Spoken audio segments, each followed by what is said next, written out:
Louisiana MAGA Governor Jeff Landry has not had a good 48 hours after he saw 4 constitutional amendments go down in flames in a huge way. Amendment 1 lost big, 65-35. Amendment 2 lost big, 65-35. Amendment 3 lost big, 66% to 34%. Amendment 4 lost 65-35. Early voting was powered by black voters. They turned out in huge numbers. The folks who made that happen join us right now. Activist Gary Chambers Jr., Ashley Shelton, President and CEO, the Power Coalition for Equity and Justice, Cliff Albright, co-founder, Black Voters Matter, will also be joined by Gino McLaughlin in just a bit. Gary, I want to start with you. Look, you came on the show multiple times. They even tried to pull in 50 Cent late to send out a video as well as text messages. None of that worked. It was a resounding rejection. I think that what you saw is when power and people collide with each other, we can have real change in our communities.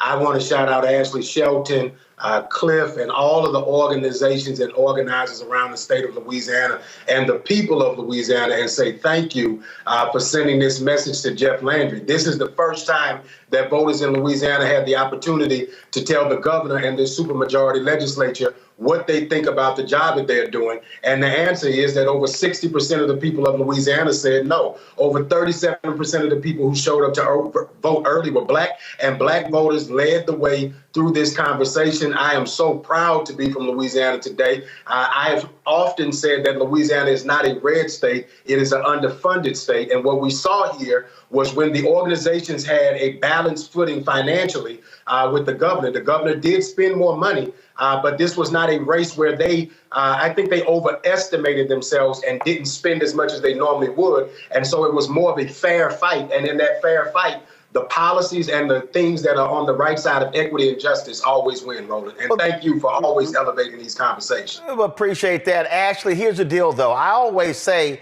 money cannot beat votes. When you engage people, when you talk to them, when you educate, when you inform, and then you let them know what's going on, it can change elections. And that's exactly what happened here. Walk folks through what y'all did by traveling around the state. Yes, absolutely. And for us, this is a great win because this really is about people power. We know that we started with a town hall to kind of build some momentum. Gary and I went across the state of Louisiana talking to voters. I'm really proud to say that we had large turnout at all of our town hall meetings. We had black, white, old, young. People really were in tune to being engaged and trying to understand like what was at stake. And I mean, we had folks coming out in the pouring down rain. Late night on, missing Bible study, whatever was necessary for them to find out and understand what was happening with these amendments. And then, we coupled that with a much larger campaign led by about 60 groups across the state who came together to really fight this. And so, big hats off to my friend Sarah Mojola at Vera and my friend Kristen Lewis at Louisiana Center for Children's Rights, Vote, Voice of the Experienced, and so many more who really threw down, so that we could get the message out. And I think that that's what happened here is that you saw community stand up and say, like, we can't afford for politics as usual here in Louisiana because we're too poor and there's too much uncertainty. And these things were just patently bad. And I think it's also of note for the percentages you just shared that, Amendment 3 that would have put children as young as 14 years old in adult prisons got the most votes out of all of these amendments at 66% versus 64% turnout. And so we know that, what they meant for harm and the most egregious of these amendments was the one thing that people turned out and said, absolutely not. We will not give up our children so that, we can give bigger tax breaks to corporations that aren't even here in our state. Cliff, a lot of times, I'm talking about for years, I've said to people, listen, stop sending money to campaigns and then you beg and hoping the money comes back into the community. I've said that when we fund our own organizations, we can now spend the money the way we want to. Y'all did that by working with grassroots folks on the ground. So talk about that piece as well. You're on mute. Yeah, And that's really, what I wanted to focus on, because certainly Gary and Ashley can really focus on like the work that was done in Louisiana. We did some work there, sent out like 580,000 text messages. But it's really about that work that Gary and Ashley are explaining. And as you said, that work takes resources. Part of the magic that we saw that happen in Louisiana is when you see all of these mechanisms of outreach, when you see Gary and Ashley doing those town halls, when you see the text messages, when you get the door knocks, when you see the social media, when you see all of that, that's what has the impact on folks. But all of that takes resources. More importantly, and this is something that we always emphasize in every state where we do our work, more importantly, that work has got to take place all throughout the year. Not every text message is created equal. A text message from Ashley, from Power Coalition, from Gary is more impactful because people get that all throughout the year. They get it in a presidential year, they get it in a gubernatorial year, they get it during the legislative session, they get it during the primaries. They are doing this work. They are credible messengers because it is nonstop. And that takes resources. It's not just about what people put into these organizations in the last 2 weeks or the last 2 months. It is about the way that we sustain our ecosystems. And what Ashley is describing is an entire ecosystem, those 60 organizations doing work every year, 365 days throughout the year. That's where the magic is at. But this is the point right there, Gary, that I have been yelling and screaming. You cannot focus on 3 or 4 months before the election. I've also made clear that the black voter has changed. If you just look at the data doesn't lie. The people that vote the highest are 65 plus. They make it clear. They are informed, they know what's going on, and then they turn out. The next highest group is 55 to 64. Once you go below 55, hey, it gets harder and harder, which means that you also have to be educating people. We also cannot wait for a party to invest resources in a candidate. Now, the reality is that when you start looking at, frankly, the issues, more than likely a Democratic candidate is going to align with black folks on the issues, but you still have to reach them, talk to them, educate them, inform them. And so I just need people to understand that if we're talking about 2026, we got to be using the time now through the end of the year to get folk ready mentally, get them ready for the primary season 2026, and then get ready for a massive turnout in the 2026 midterm elections. I think you're absolutely right. I agree with everything that Cliff said, as well as Ashley. I think what you saw here in Louisiana is when all of the wheels and mechanisms are working together well, and when they are in a fair fight.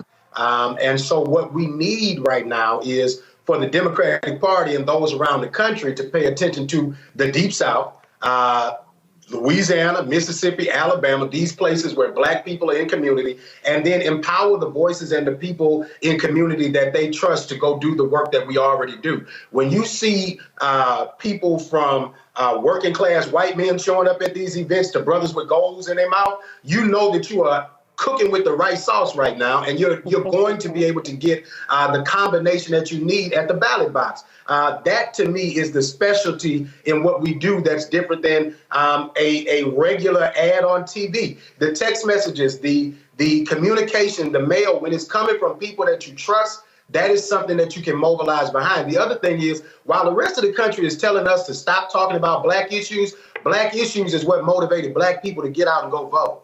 That we need to have things and that either black people care about, that they can go out and fight for, or when we are defending our families and our children, black people will show up. We have to be motivated in certain situations unless we go out and do the work of educating and informing our population of people, because the reality is there's a whole generation of black people that did not grow up with the understanding of what took place in the civil rights movement. They are actively not teaching our children our history, and so it's on us to get into these communities, build relationship, have conversations with our people, and give them the information that they need. I say all the time, I trust the brilliance of black people when they have the information.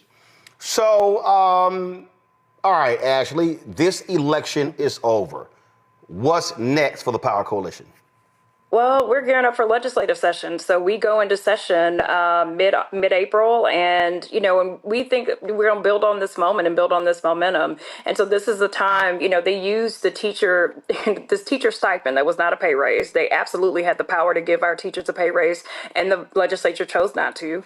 But we're going to use this as an opportunity to mobilize our teachers to say, like, let's actually go fight for a pay raise, since allegedly that's what the governor was trying to do.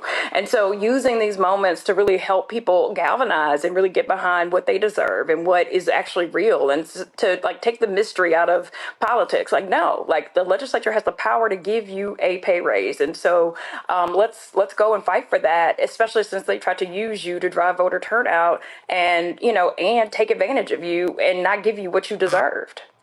Now, what also are you looking at in terms of Gary, on keeping the momentum going? Because again, it's a lot that happens. People say, I'm busy. And so how do you see April through January, and then let's say the first January through June, and then July through November, Gary? So one of the things I'm already actively working on is to do a civics for the people on some college campuses, because I think that we've got to get our young people informed and understanding the policies that are impacting them, and then how they can play a role in that. I think that a lot of times we expect people to participate in the game that they don't understand. And so it's on us to make sure that they understand the rules, understand their role in playing this game, and then empower them so that they can get out there and get to work in this field the same way that we are. Cliff?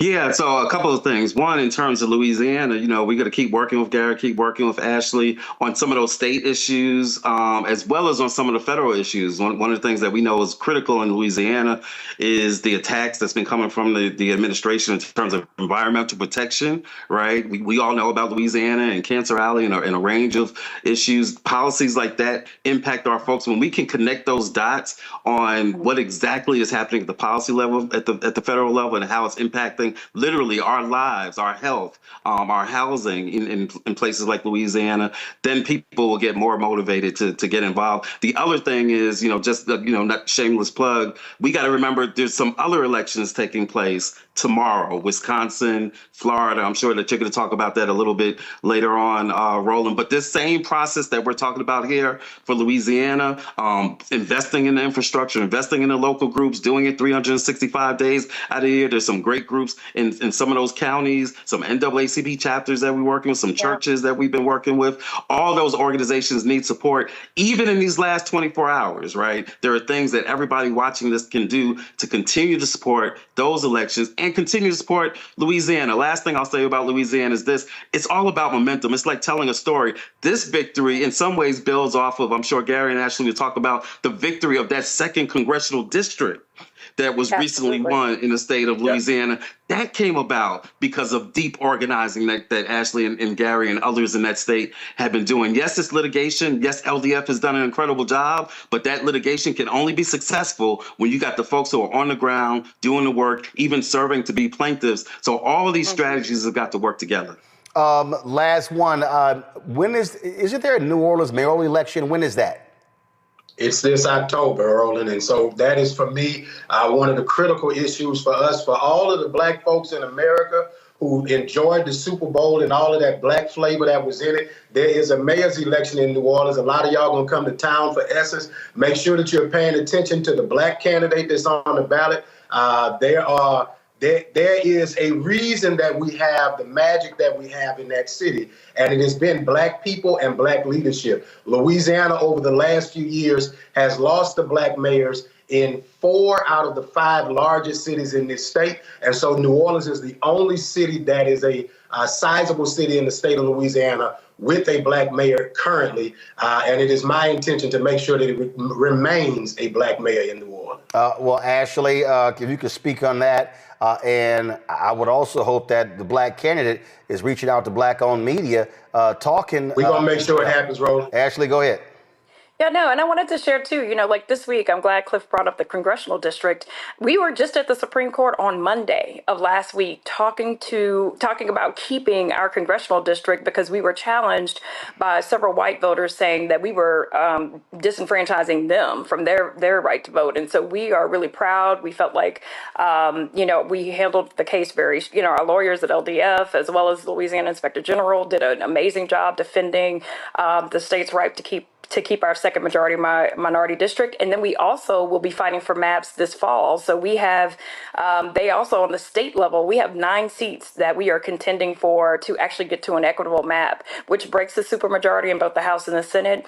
And those maps will be considered in this legislative session. And so this is about, bringing the power back to the people. This is about equity and voice and opportunity. And so, we're really excited about, how we move forward and how we take this momentum to the next level. So I am very much a believer in when you have a victory, you spend 48, 72 hours enjoying that victory, then it's time to get back to work.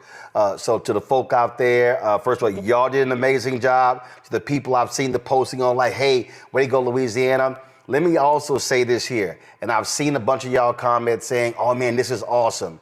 But you just said they can't deposit that's awesome. And I need our people to understand we got to also invest. Again, it's got to be on the ground, the mayoral election. You heard Ashley talk about the fighting of the maps, all of that. If you're able to get black representation in those 9 districts, now all of a sudden they don't have the supermajority in Louisiana. Now they can't ignore Democrats. Now they got to talk to black people before they pass anything. And so this is an example of what happens when we use our power. And I am constantly saying, the target for black people in every place where there are a lot of us is 70%. If we hit 70% of our capacity, we completely change elections. I don't want to see us happy with 38, 42, 50. It should be 70, 75% because we're going to have a hell of a challenge in 2026. You've got the Georgia senatorial race. You've got other races. You've got congressional races. Democrats are 3 seats away from breaking, Republicans controlling that. But we have to be maximizing our power and not just talking about it. And so, Ashley, Gary, we also appreciate Cliff as well. Thanks so much. Gino was supposed to join us. Gino McLaughlin had some issues there with his connection, but want to thank all of you. And so we'll be sure to have y'all back on. Thanks a lot. Hello, I'm Isaac Hayes III, founder and CEO of Fanbase. Listen to what I'm about to tell you. The window to invest in Fanbase is closing. We've raised over $10.6 million of our $17 million goal. That means there's room for less than 6,370 people to invest in Fanbase for the average amount. The minimum to invest in Fanbase right now is $399. That makes you an owner in Fanbase today. Go to startengine.com/fanbase to invest. Why? Because current social apps have taken advantage of users for far too long, with content suppression, shadow banning, harmful racist content, and no real tools for monetization and equity. Fanbase has over 1.4 million users and counting, allowing anyone to reach all their following and monetize their content from day one. Social media is the new TV, and whoever owns the apps that distribute that content have the opportunity to own potential billion-dollar companies. While big platforms with uncertain futures are failing to serve their users, Fanbase is stepping up to fill the gap. Don't wait until it's too late. Invest now, invest for yourself and your future. Go to startengine.com/fanbase and own the next generation of social media.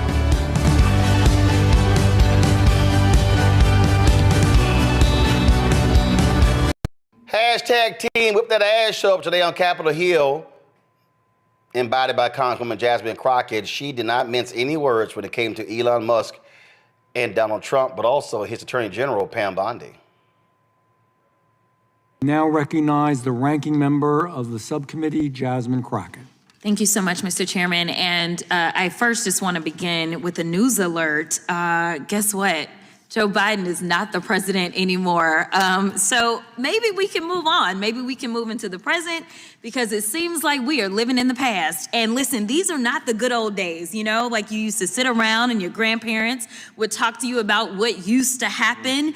What we need to be talking about is how we are going to legislate, because I think that some of my colleagues have confused what our jobs are. And I get that we're sitting in judiciary. And so it may seem as if we are here to be litigators, but we are here to be legislators, which means that we are supposed to be writing laws, not trying to have our own trials and determine whether or not something is true or not, or whatever the case is, or who should be sued, who shouldn't be sued. All I know is that a great American hero, a good senator out of New Jersey, said something to the effect yesterday as he was shattering the record for holding the floor, a record that had been held by another racist in this country. As he shattered that, he said something about the fact that this should not be about left versus right. It should be about right versus wrong. And I am going to tell you that I want us to focus on right versus wrong. The reason that we are struggling right now in this country as it relates to people not trusting agencies, honestly, a lot of it is because of elected leaders. Let me tell you, one of the things that the chairman and I actually agree upon, we don't agree on a lot, is that we both know that there has been a sharp incline as it relates to threats upon our lives. Regardless of what side of the aisle you sit on, we both know and agree that as sitting members of Congress, we both are enduring more death threats than anybody should in this country. And I believe that it is because of the divisive rhetoric, and it is because of the selective enforcement of things. And so when we have, and I'm gonna be clear, because I had remarks and I'm going a whole other way. To have the sitting attorney general go on, and I'm gonna call it faux news. I know some of y'all love it, but it's fake to me. To have her go on Fox News and to then decide that she wanted to send a threat to me, it was wrong. Because here it is, she is the highest law enforcement agent in this country, and people are watching and they are consuming this information, and they are believing that simply because I decided that I wanted to exercise my right to free speech, which I am not abridged from doing, that she then wanted to then politicize something that should not be politicized. I don't like Elon Musk. I'm gonna say it 50,000 times. I don't like him. I don't like that he going out there and he firing people. I think that he's a crook, because somehow the rest of us can't sit around and get whatever federal contracts we want. The rest of us can't sit around and get law enforcement and get them somehow ordained as federal law enforcement to protect him. The rest of us can't get our dealerships protected by the federal government. That is somebody that is operating above the law.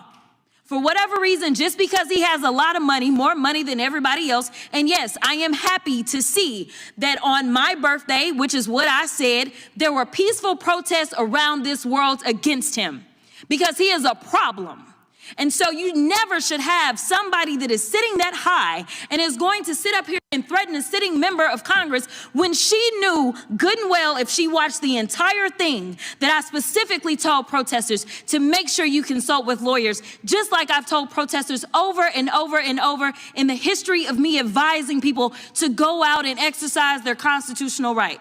The fact that there are other sitting members that have received letters of threat from this new DOJ tells me that they are about retribution and they are not about following the law.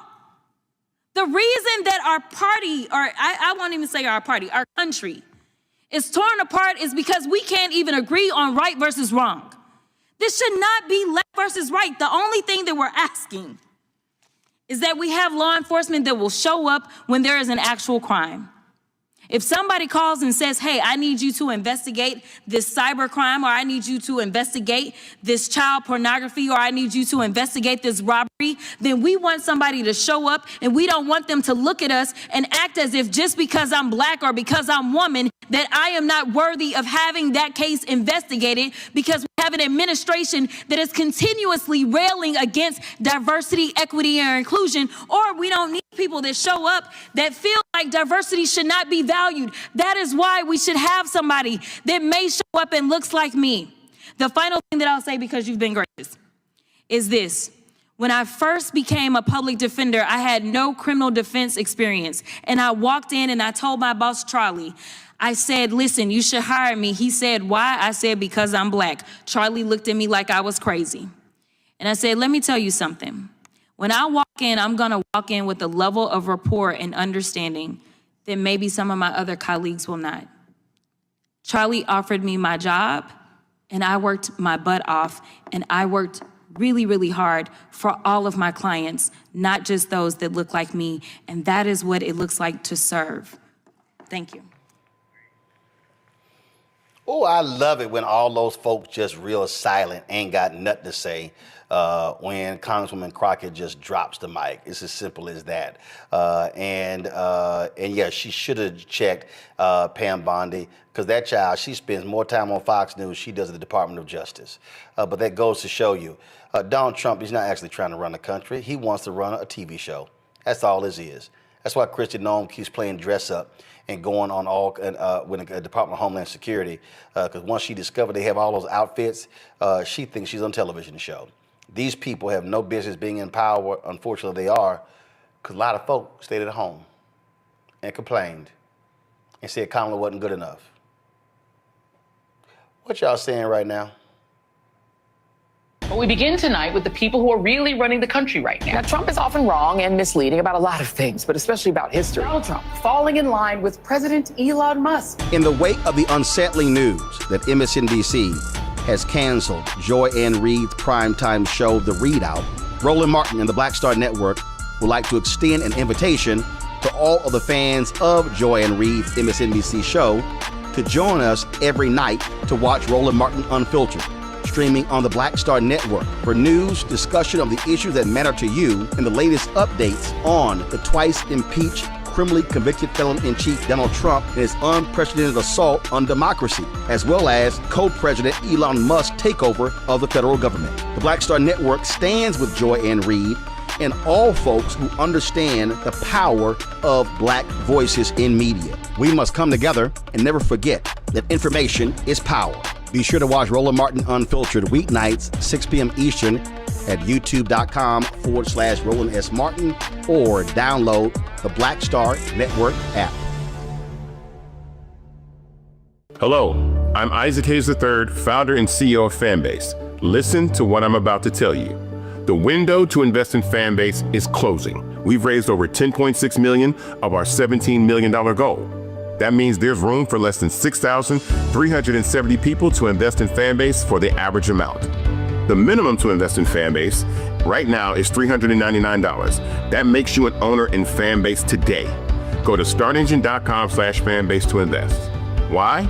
Because current social apps have taken advantage of users for far too long, with content suppression, shadow banning, harmful racist content, and no real tools for monetization and equity.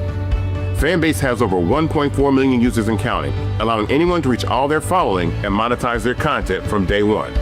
Social media is the new TV, and whoever owns the apps that distribute that content have the opportunity to own potential billion-dollar companies. While big platforms with uncertain futures are failing to serve their users, Fanbase is stepping up to fill the gap. Don't wait until it's too late. Invest now, invest for yourself and your future. Go to startengine.com/fanbase and own the next generation of social media.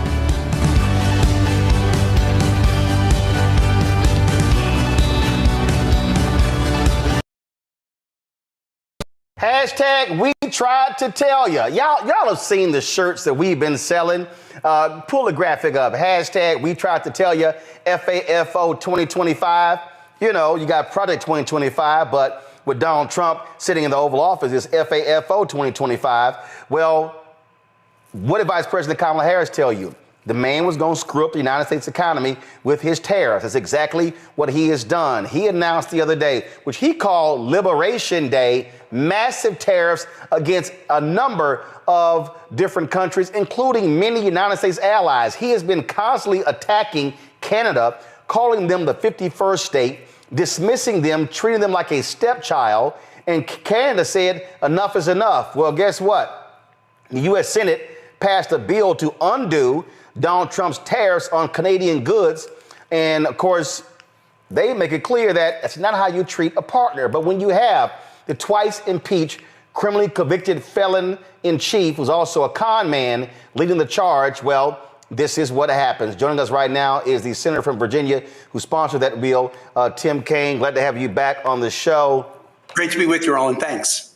All of these people, and it pains me as well, all of these people, oh, we need a businessman back in the office. Oh, we need a businessman. Sure, it'd be great to have a businessman back in office.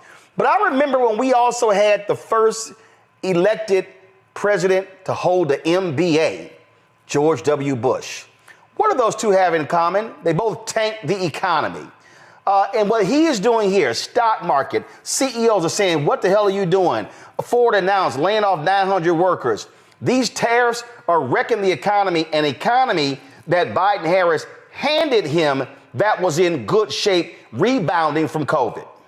Roland, President Trump inherited the strongest economy in the world when he was inaugurated in January. We were beating every other nation, not perfect, but manufacturing up, unemployment down, more people with health insurance than ever before, infrastructure being built. Donald Trump, in 2 months with his chainsaw, has left rubble, and it's getting worse. Consumer confidence down, stock market volatile, inflation up. Some Fed regions predicting not just a slower growth rate, but even a negative growth rate and recession. And he's doing it by indiscriminate and mass firings of people that hurt the economy, and this ridiculous focus on imposing the largest tax in the history of the peacetime United States, this national sales taxes, which is what tariffs do, for the most idiotic reasons and with no real economic justification other than I'm going to take the tariff revenue I collect and use it to fund a tax break for the wealthiest. I really do think the people who work for him are absolutely in a cult. And the reason I have to say that, and I say that because I'm going to play the video in a second. Agriculture Secretary Brooke Rollins was on Fox Business touting the amazing leadership of Donald Trump while they are showing the stock market down 1,400 points. What world are these people in? Well, Roland, you've asked it, and I don't have a good answer for you. They are cultists. You know, Donald Trump talks about the golden age. I think it's like almost the golden years. This guy, especially on the economy, this quote businessman is wrecking the economy. And he's doing it for, using discredited theories. When the Republicans did tariffs under the Hoover administration, it just prolonged the Great Depression. They never work when they're done like this. There is a place for tariffs strategically applied against a nation that has put up artificial barriers against your own products. In that circumstance, tariffs could work maybe ultimately to lower tariffs everywhere. But using this bizarre mathematical formula they came up with and saying that they're imposing reciprocal tariffs against uninhabited islands and places around the world that hardly have people, much less products that are exported. I mean, I expect to see Legoland and Bikini Bottom on the next list of places that tariffs are going to be imposed. But you're right. Many of my colleagues, we had this vote last night, and we did get 4 Republican votes to overturn President Trump's Canadian tariffs. We still have to get this through the House.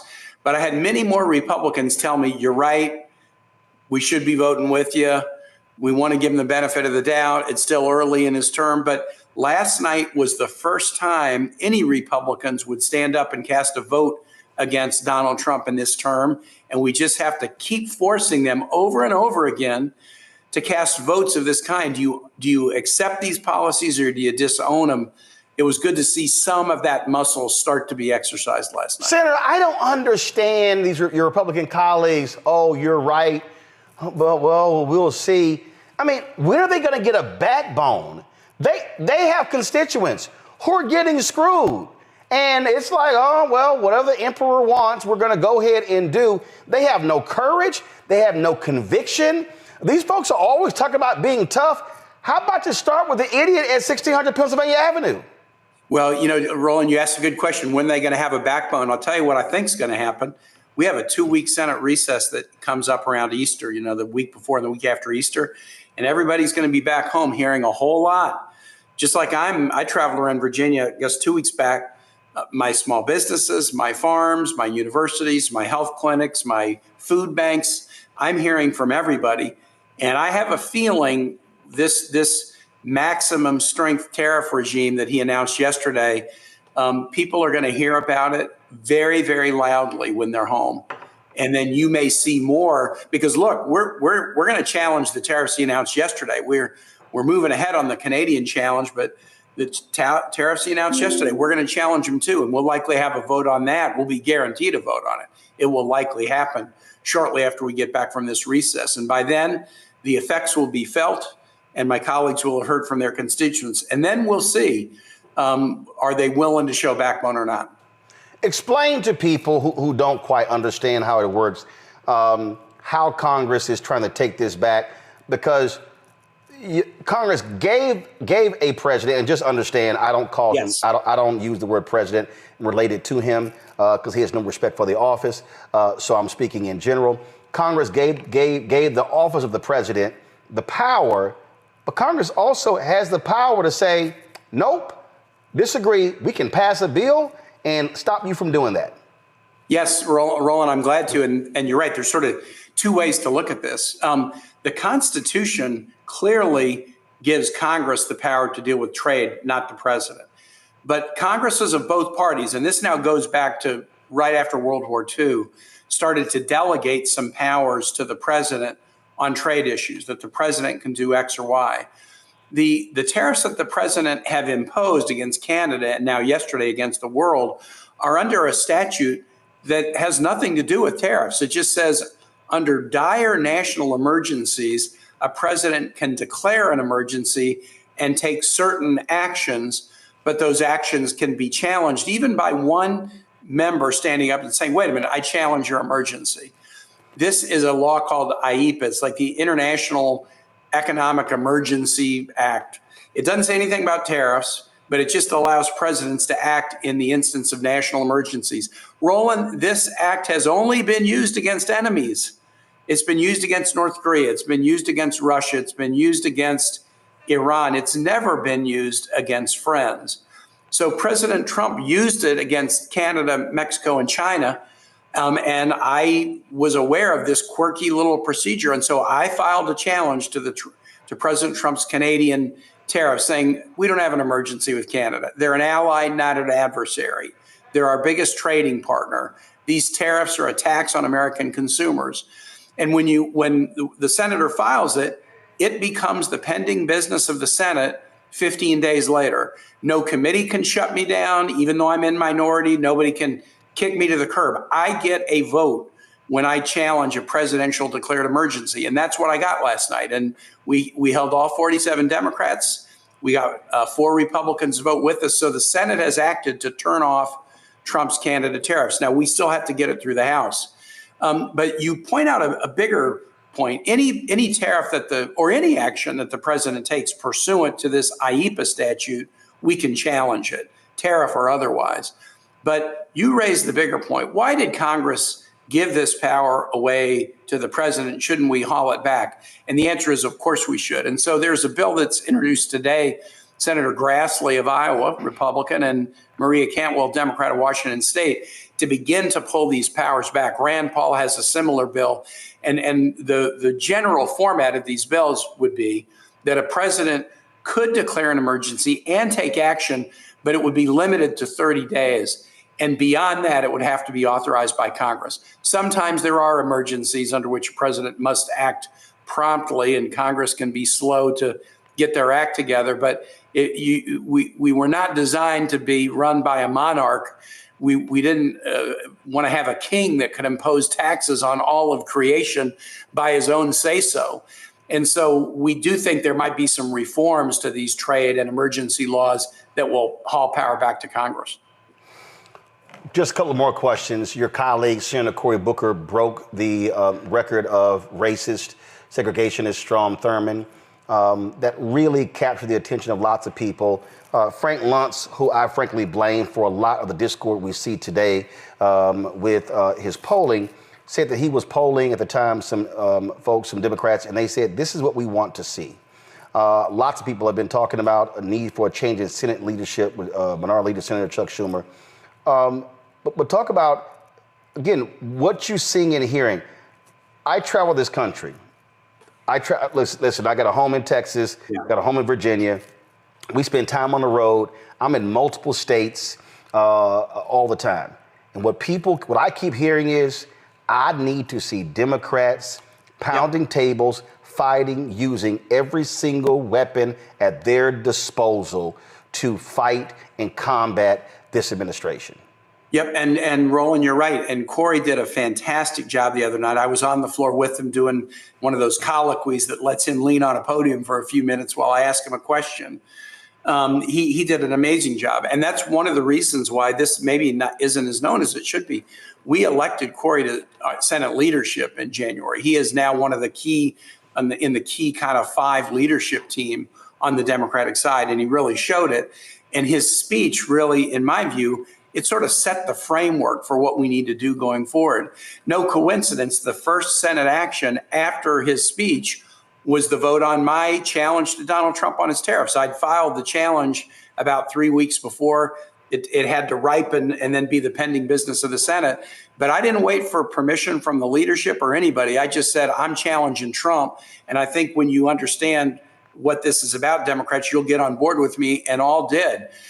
We just need more people doing what Cory has done, and we need more, filing of these challenges to Trump. In minority, the tools can be limited, but we do have tools. And I hear the same thing you hear, that people want to see fight. We got to, do it in ways that are true to ourselves. But I'm really relishing the opportunity. Look, I delivered Trump his first loss in the United States Senate since he was inaugurated last night by getting some Republicans to join with Democrats, and I got a lot more up my sleeve.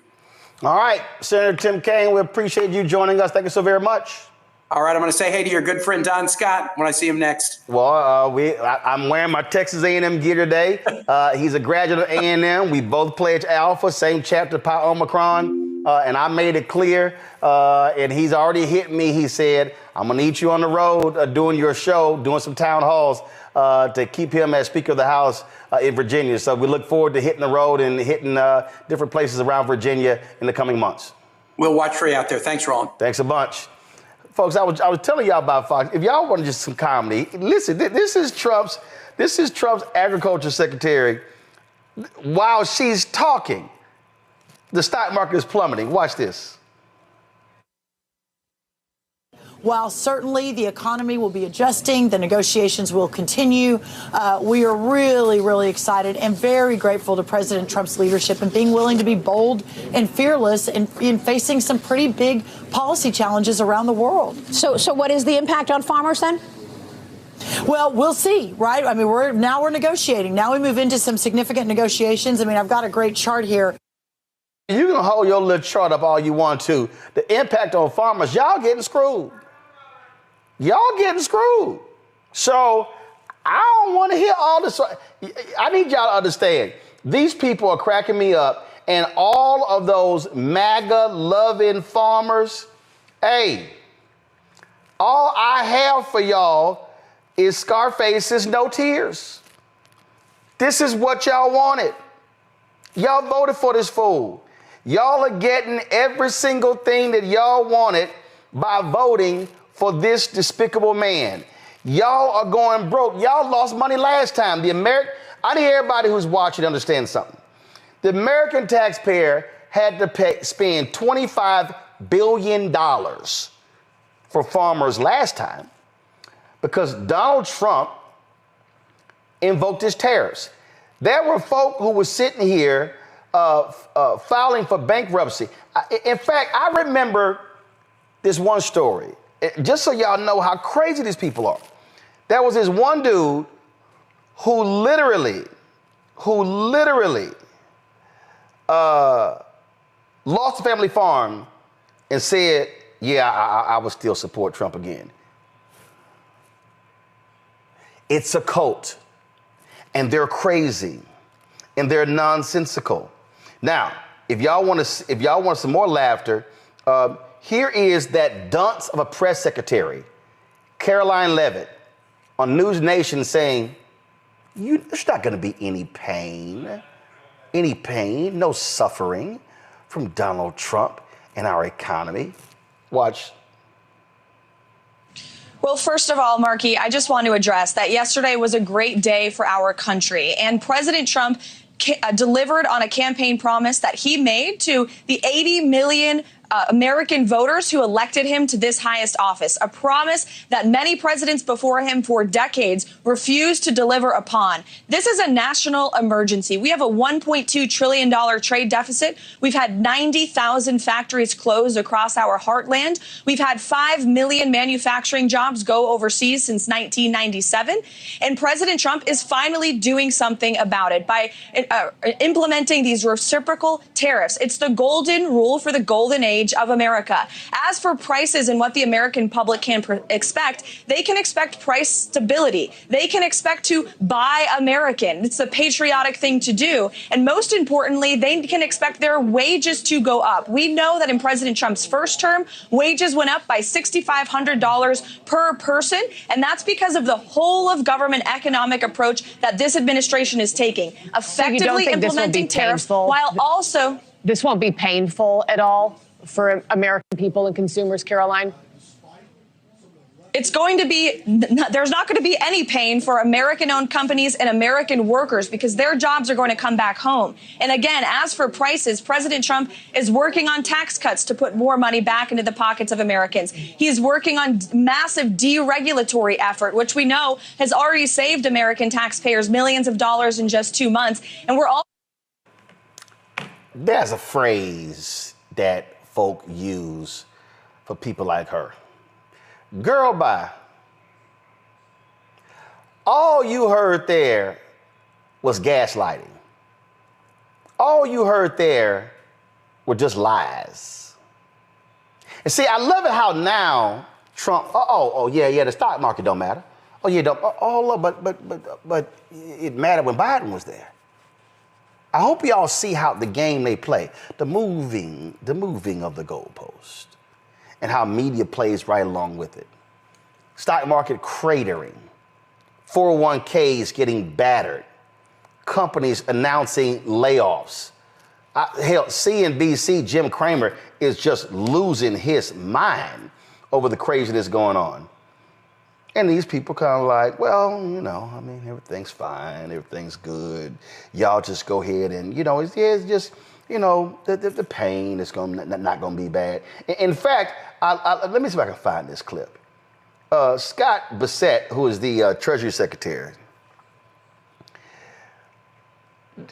this fool literally says, y'all, when I heard this, I couldn't believe it.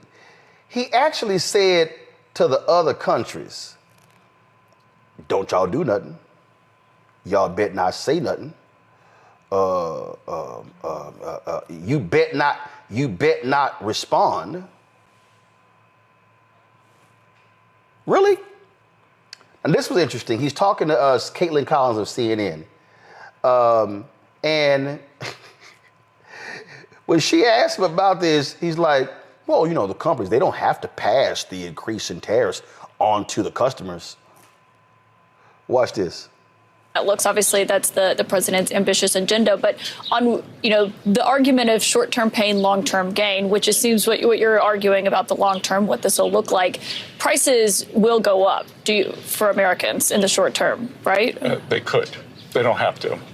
And that's if they don't have to, you're arguing if businesses do not pass those on to those consumers. Well, in the President Trump's first administration, prices didn't go up, so the businesses don't have to pass them on, or the producers in the other countries can eat the tariffs, and traditionally the dollar adjusts. So it's a very complicated calculus to see where we end up. Yeah, and of course these are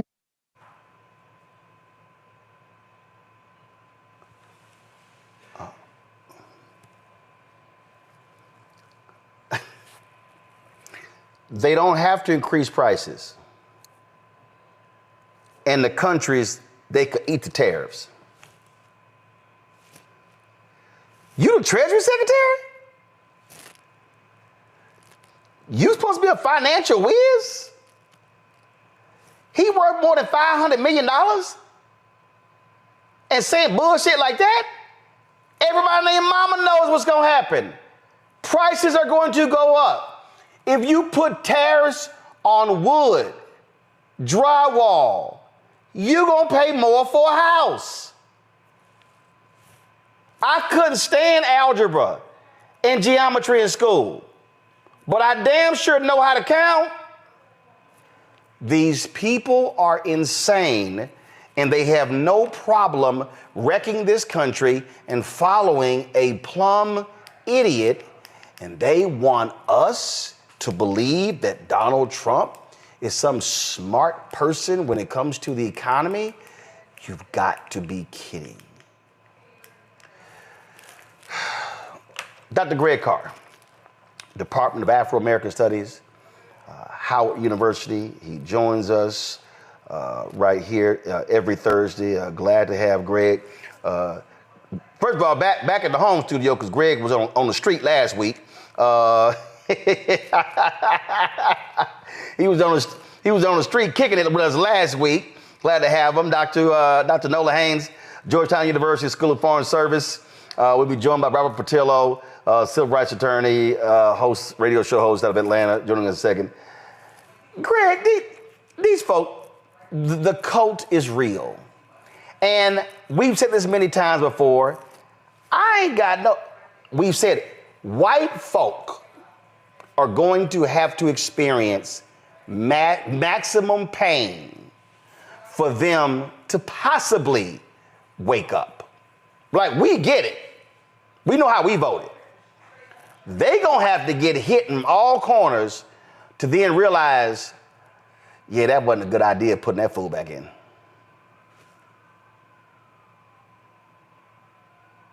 You're on mute. Sorry about that. There we go. I said, thank you, brother. You're right. You're absolutely right. And that pain won't be enough. History has shown us the pain won't be enough. The Democrats cut in half the margin by which the 2 seats that were in the special elections in Florida a couple of days ago were lost by when the previous occupants were there, but they still didn't win. They beat back Elon Musk in Milwaukee, but the simple fact of the matter is there's still too many people in this country who don't care. I think the real story here we have is really about the world and the United States of America. All of us who live here, and of course we've been saying this all along, we don't just live in a world where there's only the United States. We live in a globe. A couple of days ago, South Korea, China met together with Japan. South Korea and Japan in the same room, and they said, we're going to have a joint response to these tariffs. Vietnam, Nike stock lost $250 billion since this thing hit, and much of their manufacturing is in Vietnam. So what's going to happen there? Now, these MAGA people saying the jobs are coming back, like Propaganda Barbie and all that. That's beautiful. Your MAGA friends getting ready to work for $5 a day? I don't think so. France is saying, Macron said today, European companies should not be investing in the United States. Remember that the trade deficit works the other way with the EU because the United States has a trade deficit with the European Union when it comes to services rather than goods. So this is not a dance that's going to be happy. In Brazil, they're saying we're not picking a side. Why? Because we got enough markets to serve. They are one of the main food suppliers in the world. And of course, we saw today the stock market's crashing everywhere, the stock market in the U.S. being the worst hit. They don't care. And I was interesting listening to you talk with Senator Kaine, because there's a long article just came out in the New Yorker, David Kirkpatrick, writing about the man they're calling the invisible man. That's John Thune, the leader in the Senate. They're going to have some difficult choices to make in the months coming ahead. And those choices are going to have to center around whether or not you're going to stand by while one clown and his billionaire owners drag the United States of America into a multipolar world that they were going to go into anyway, but he's pressed the acceleration button. The world's getting ready to leave the United States behind. And I, for one, am not going to really shed a lot of tears. No tears, Nola, no tears. So Greg kind of like broke down some of the international stuff, and I actually have some data that was recently released from Navigator. It's very interesting, specifically looking at tariffs. And so I just want to kind of like run through a few important facts here. So overall, Americans find tariffs 53% unfavorable. It's no surprise that 81% of Democrats find it unfavorable. Now, the interesting number here are the independents, which is at 49%. Nor will it be surprising that only 26% of Republicans find the tariffs unfavorable. Now, what's very interesting is they also polled some strong Trump supporters, and 41% of not strong approvers say that tariffs are unfavorable. That is a 5% loss. So in different categories, depending on how you're looking at these stats, there are gains, and then there are also losses for the Republicans, right? So when you're looking at a number like 41% who don't strongly approve of the tariffs, who voted for Trump in 24, they lost 5% of those voters, right? So, and when you look at independents, which is a number that's really standing out here, 49% of them disagree, which is a 34-point loss. So these are some very interesting numbers as people are being more educated about tariffs and how they will impact their pocket, their kitchen tables, their small businesses, products that we buy from around the world. There was a conversation just last night in the foreign policy community about the tariffs that were hitting today from China. And as we all know, many of the things, especially saying something like fast fashion, which is a huge market, your clothes, your makeup, all of those things are going to have higher price tags. So the things you're not even thinking about, if you still shop at Sephora, Black women, I hope not, but you're running to go grab your MAC or you're going to go grab your Fenty, all of those prices are going to go up, right? So people are going to start feeling these effects very soon. And listening to you talk to Senator Kaine, what I found interesting in that conversation is this idea of, oh, everything's, going to be fine. That's what the cult is saying, right? To me, these people don't seem like they love America a whole bunch. The way they run around talking about their patriots and left and this, that, and the third, they seem intent on destroying this country. All the things that Senator Kaine laid out in my security brain tells me that is a bad actor, and that person is working against the U.S. I'm sorry, Roland. Well, actually, that was Robert. You heard Robert coming on. He just joined us. Robert, we had Senator Tim Kaine talking about these tariffs, and it's hilarious listening to these right-wingers act as if, oh, well, it's just some short-term pain. You're just going to have to deal with it. They wasn't saying deal with no short-term pain with Biden-Harris. Roland, they were yelling, happy days are here again. Roland, this is not short-term pain, and I want people to understand that. This is not a blip. This is not a one-day market fall. If you look back at what happened when the United States passed the Smoot-Hawley tariffs in the 1930s, it caused the Great Depression. This is how economics work. That as we've seen, the European nations in the EU said that last year they began the process of Trump-proofing their economy and the expectation that this may come.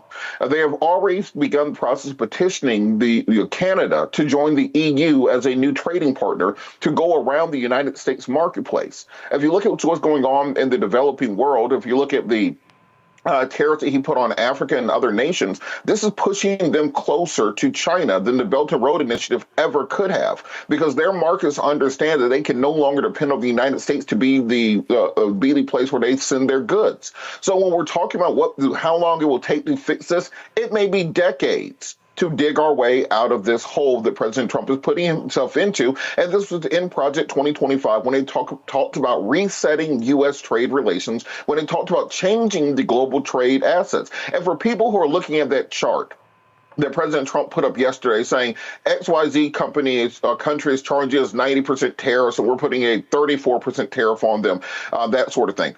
Those numbers are made up. Just so you understand, those numbers are imaginary.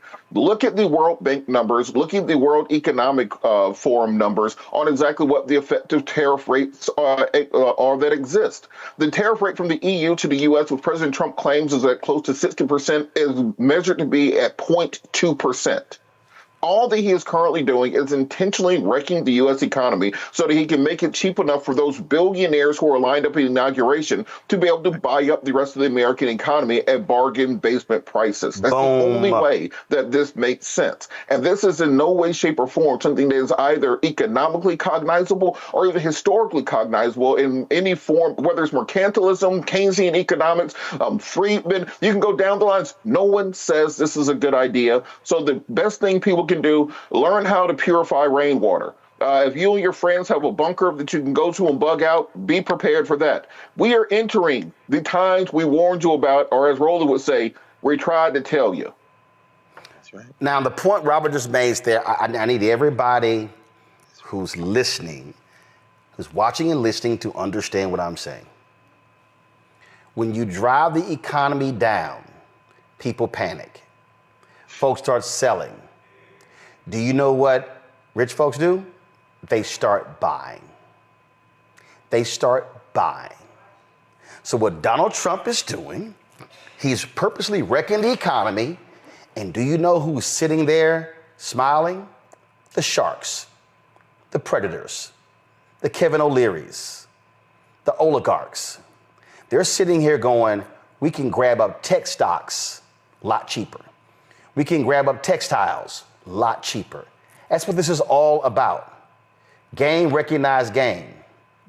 And all of y'all's working class people and all of you fools like the fool from Compton who gonna hit me, oh man, we had money in our pockets when Trump was there. Your ass ain't gonna have none of that now. And y'all gonna be singing the blues. Oh, and guess what? There will be no government safety net to save your ass because Elon took care of that too. Y'all got played, but we tried to tell you. Hello, I'm Isaac Hayes III, founder and CEO of Fanbase. Listen to what I'm about to tell you. The window to invest in Fanbase is closing. We've raised over $10.6 million of our $17 million goal. That means there's room for less than 6,370 people to invest in Fanbase for the average amount.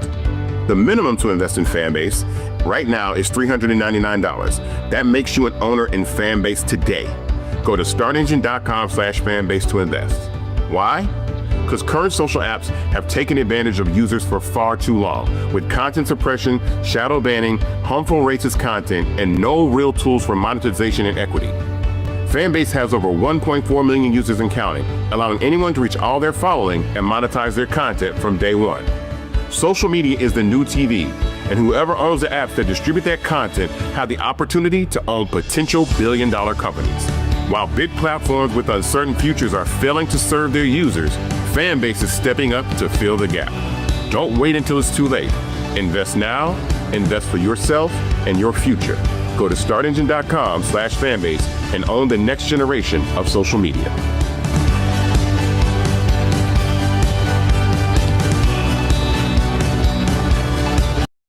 Boy, these racists, they sure are emboldened by this idiot Donald Trump. Take the ex-husband of Marjorie Taylor Greene, Perry Greene, driving his trash-ass dumpster known as the Cybertruck. These Muslim women are praying, and he decides to verbally attack them. Y'all want to see just despicable? Yep, this is the trash that Marjorie Taylor Greene said I do to.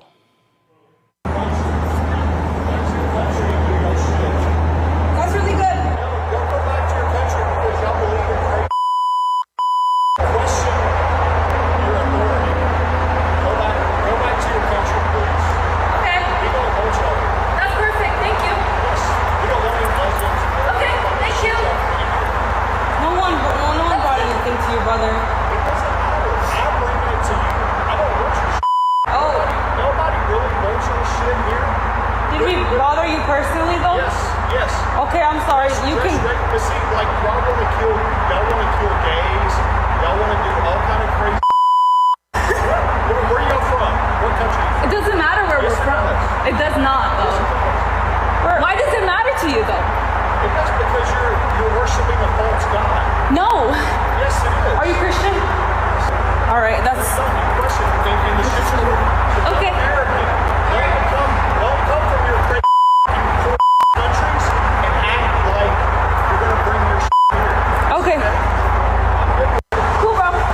No. Because y'all are pieces of Okay, that's perfect. You're the one attacking little girls. Have a nice day. Girls, like, I want y'all to think about what y'all's process is, what y'all are thinking. Y'all been brainwashed. We know what we believe. But don't come to America and believe this Go back to your country and believe you're crazy. Okay, so that's fine. No one told you anything.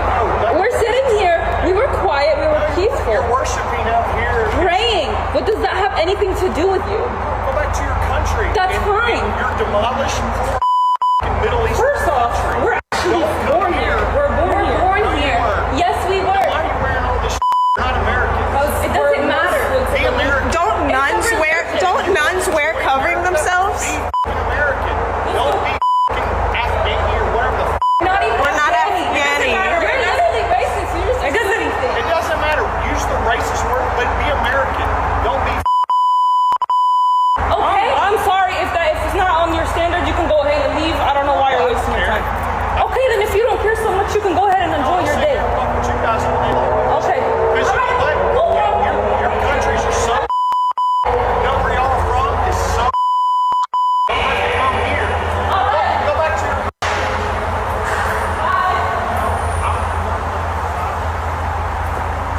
I can call the cops. If you're gonna keep around, that's fine. What are you gonna call them about? Just go about your day. What's the point? Are you gonna follow us? What's the point? I'm trying to get out of Do you want to learn about a religion? Go back to your country. Have a good day. Have a good day. That's okay. That's okay. Just leave him alone. Go have a good day, bro. Oh my God.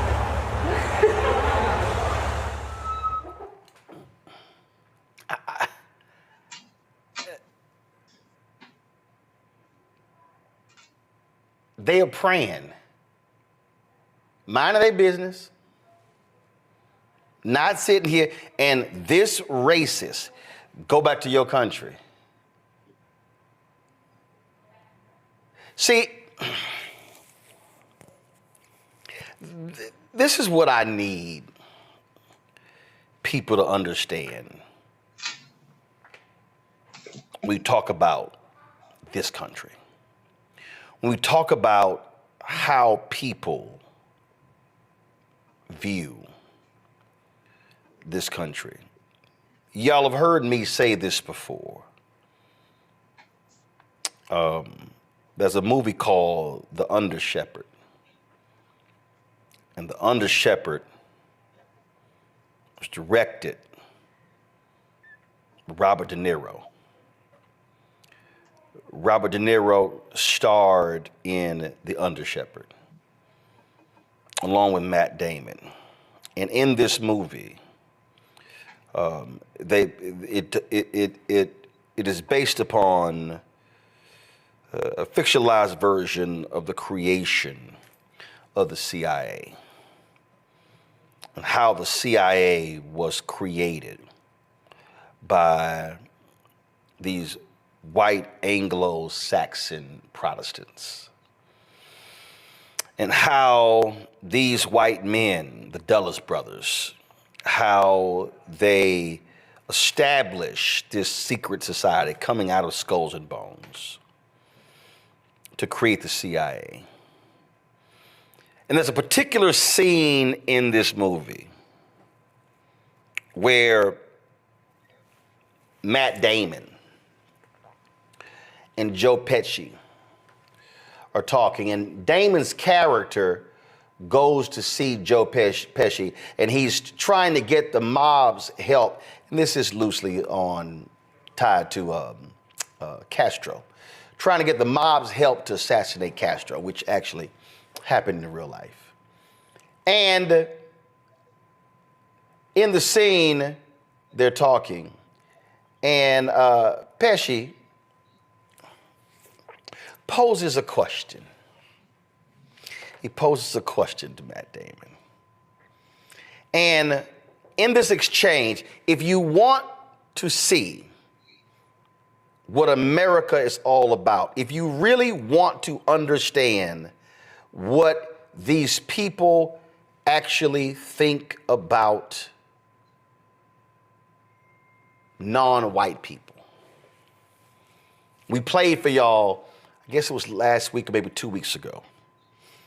We played the clip of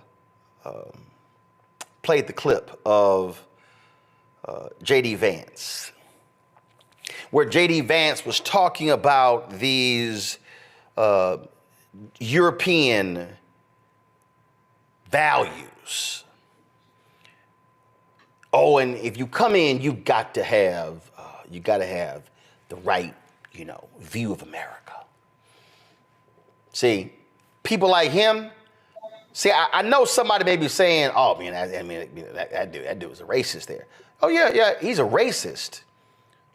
But understand, the racism that he is projecting, that racism is coming from a particular place.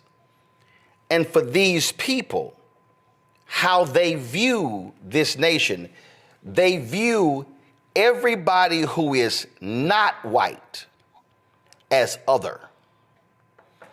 They don't view black people. They don't view Latinos, and they don't view Muslim. They don't view any of these people as full Americans. No, their view is you ain't one of us.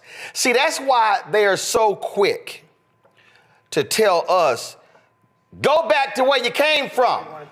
That's why they're so quick. You don't like it? You can leave. They love using that language because, see, in their minds, this is theirs.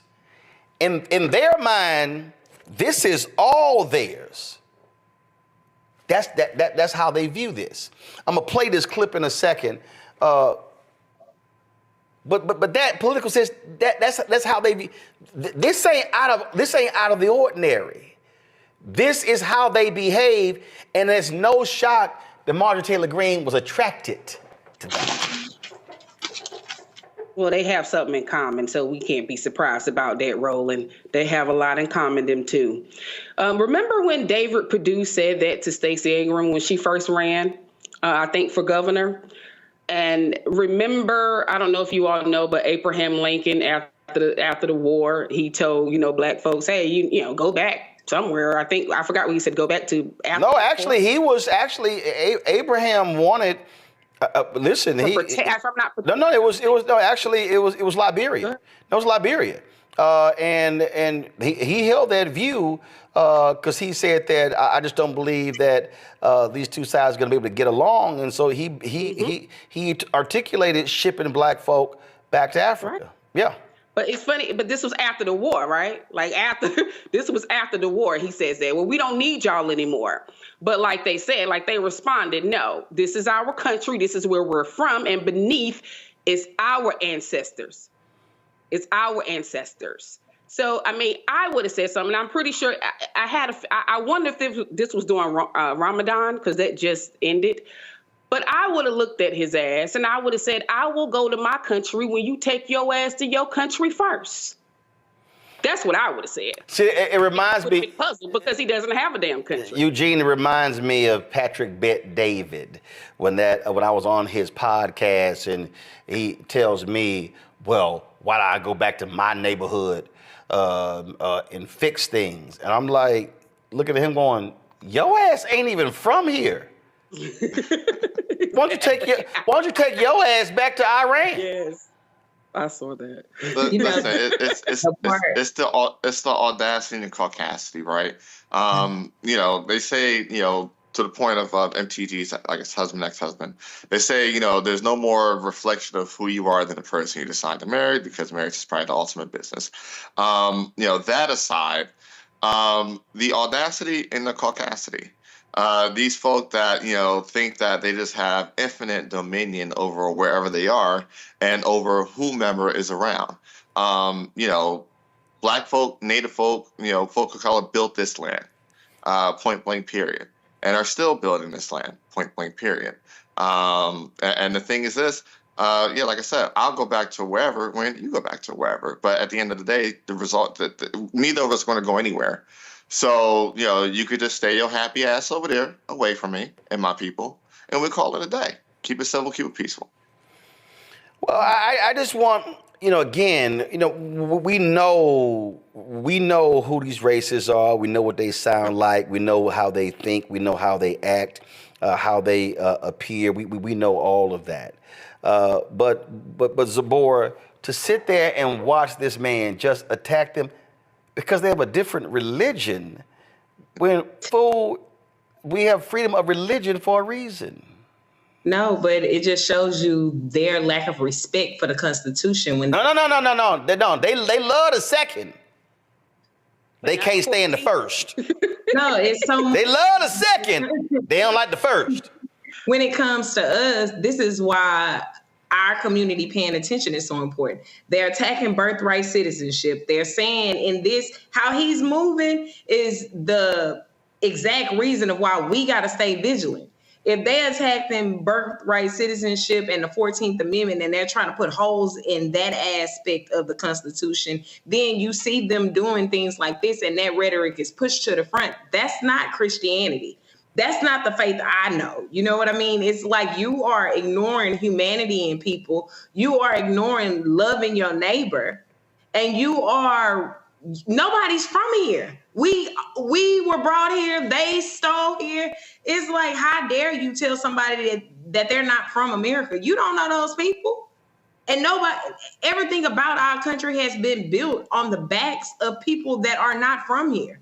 There is no country without Black people and the inventions we have, the work we do, the blood, sweat, and tears that build the houses and the White Houses that they get to be in. So it just really irritates me that they use faith to justify hatred. Those young ladies wasn't doing nothing. That old white man that has no respect and attacked a person while they're praying, but you say you are of God and you're a Christian. Like, how that work? So the movie is The Good Shepherd. And I'm telling you, if y'all are looking for an example that encapsulate America in 1 minute and 7 seconds, and actually, if you actually edit it, it's really 47 seconds. It's this. The government's about to deport you for certain activities. I'm in this country since I'm 2 months old. Does that make me Italian? I'm American. And they're trying to send me back? I could have the deportation order reviewed. Have you classified as highly sensitive for national security? I could take the government off your back if you can help us. Usually the guys that scare me. You're the people that make big wars. No, we make sure the wars are small ones, Mr. Palmer. Let me ask you something. We Italians, we got our families and we got the church. The Irish, they have the homeland. The Jews, their tradition. Even the niggers, they got their music. What about you people, Mr. Carlson. What do you have? The United States of America. The rest of you are just visiting.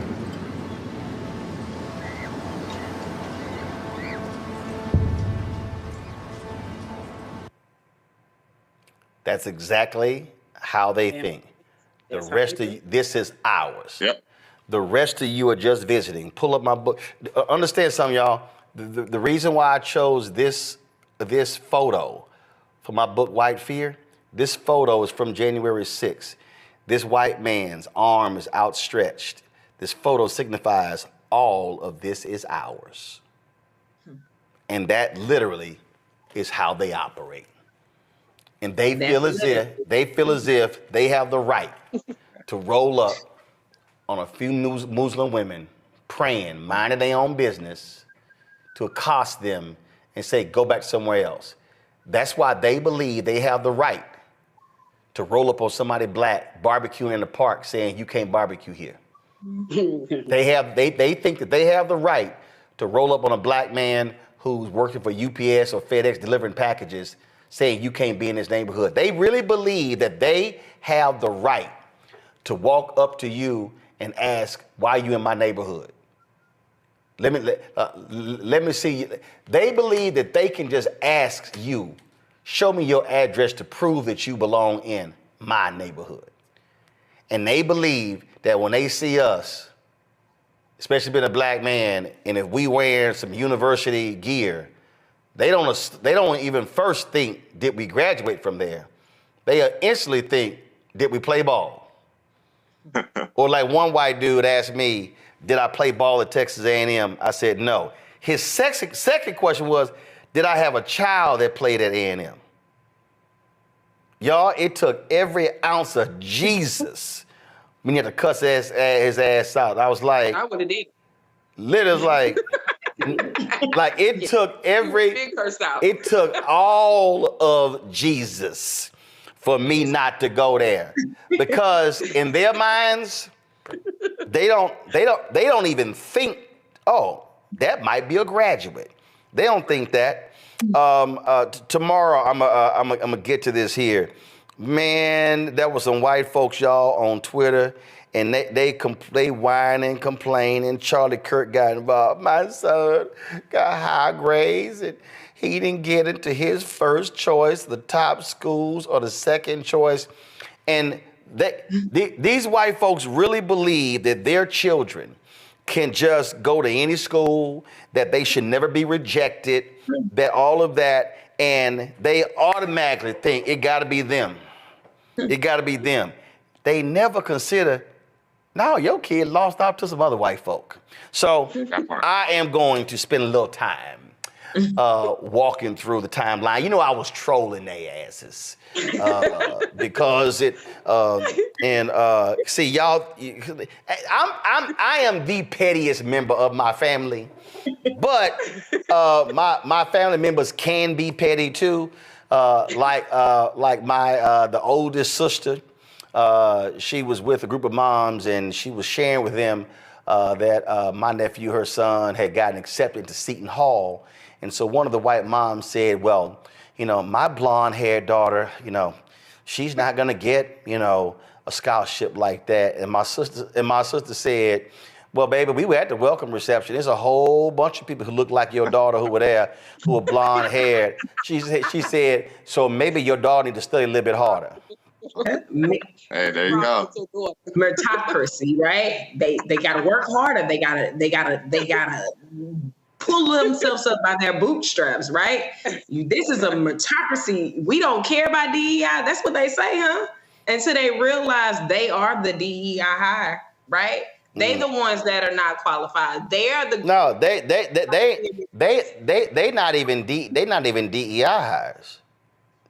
See, you could be a so-called DEI hire. You still got to have a resume. Yep. Oh no. They are absolutely white privilege hires. It don't even matter. So I had a ball just hitting them back, and I'm saying all of you should be downloading Scarface's song "No Tears." What you know about that? I'm sorry. I'm sorry. Where is Scar? Where? Hold on. I'm confused. I'm confused. That black girl Wait a minute. Somebody you gonna actually say Texas kind of girl, you know, you from the other side. How you gonna sit here and say what I know about Scarface? I'm on a show and I just mentioned your song No Tears. You hear me? That's your favorite song. You always listen to No Tears. Dude, and I mentioned it and one of my panelists go, what you know about that song? Y'all, he called Scarface, y'all. First of all, was she no tears in the end. And what she don't understand, I'm so petty. I played golf with Scarface, y'all. Scarface was talking a whole lot of trash. And I played golf with Scarface, and I was beating him. And you know what I put on for him? No Tears. He said, "You hit me with my." He said, "You hit me with my own damn song." I just tell him. All right, my brother. I'm gonna hit you back. All right, baby. All right, peace. That was so bad. Baby, don't ever. I don't know who you thought you were talking to. I said, y'all, he called it Scarface. I mean, I was just checking your temperature, seeing where your head was at. Right? Baby, I'm the last one you ever want to check. I know. I stand corrected, no problem. No, baby, this the super phone. I ain't mad at it. You throw some names out, I can FaceTime in them heartbeat. I'm just letting you know. So I am the last one. I'm the last one you want to say that to. All right, we got to go. I am dead on that one. Somebody said. That's way to end the night. They in the chat said, "Girl, you lost that one." Quickly, right? Yes, she too did. fast. Whoever said it in the chat, yes. Another dude said, "Man, he got dude on speed dial on them folks." Speed dial. And El Crispy, Uncle Rose said, "Pull up." See, y'all better leave me alone. See, y'all. There you go. Said pull up. Y'all better leave me alone. All right, we got to go. Hello, I'm Isaac Hayes III, founder and CEO of Fanbase. Listen to what I'm about to tell you. The window to invest in Fanbase is closing. We've raised over $10.6 million of our $17 million goal. That means there's room for less than 6,370 people to invest in Fanbase for the average amount. The minimum to invest in Fanbase right now is $399. That makes you an owner in Fanbase today. Go to startengine.com/fanbase to invest. Why? Because current social apps have taken advantage of users for far too long, with content suppression, shadow banning, harmful racist content, and no real tools for monetization and equity. Fanbase has over 1.4 million users and counting, allowing anyone to reach all their following and monetize their content from day one. Social media is the new TV, and whoever owns the apps that distribute that content have the opportunity to own potential billion-dollar companies. While big platforms with uncertain futures are failing to serve their users, Fanbase is stepping up to fill the gap. Don't wait until it's too late. Invest now, invest for yourself and your future. Go to startengine.com/fanbase and own the next generation of social media.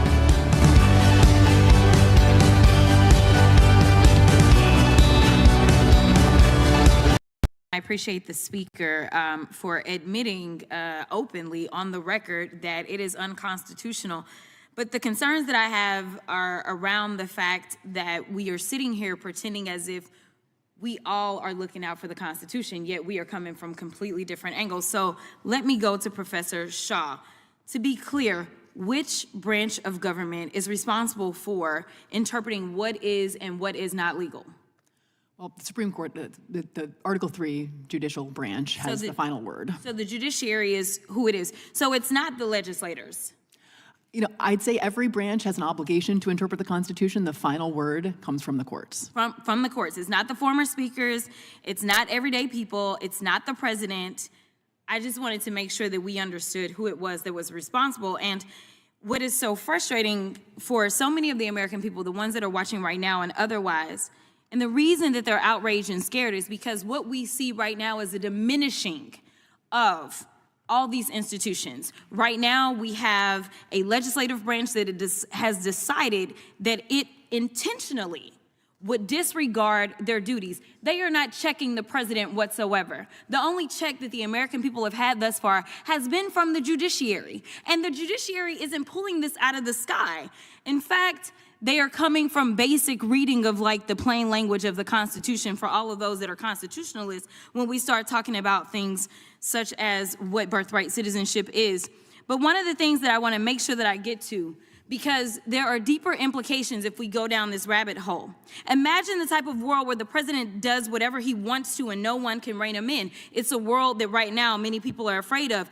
Let me put it this way. If Joe Biden would have done an executive order for abortion, despite what the Supreme Court said, that would have been a problem. Imagine if the state of Colorado kept Trump off the ballot and other states follow suit. That would have been a problem. Or imagine if Jack Smith ignored Eileen Cannon and with the help of an activist judge decided that he was going to prosecute the sitting president anyway.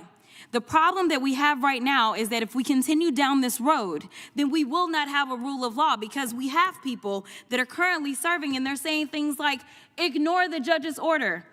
What it means to have law and order in this country is that you follow the order and you go through the appeals process, even if you dislike what the judge did. Thank you, and I yield. Folks, you've heard me say this time and time again, and I'll say it right now. Ain't no millionaires and billionaires contributing to our show, even the black ones. Do you have major advertisers who are spending their ad dollars with us? Absolutely not. Because the agencies say that, well, we don't do news. We can't do news. But I see these ads on Fox News. I see the ads on CNN. I see them on MSNBC. And there were people who literally said, oh, no, this ain't going to work. This is going to fail. Here we are 6 years and 4 months later. 1.58 million followers, started with 157,000.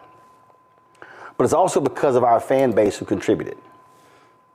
10,000 people watching live just on YouTube. More on our app, more on YouTube and the other places where we stream. And it's a lot of people. And they're people who I know personally. People who call and ask me to do favors.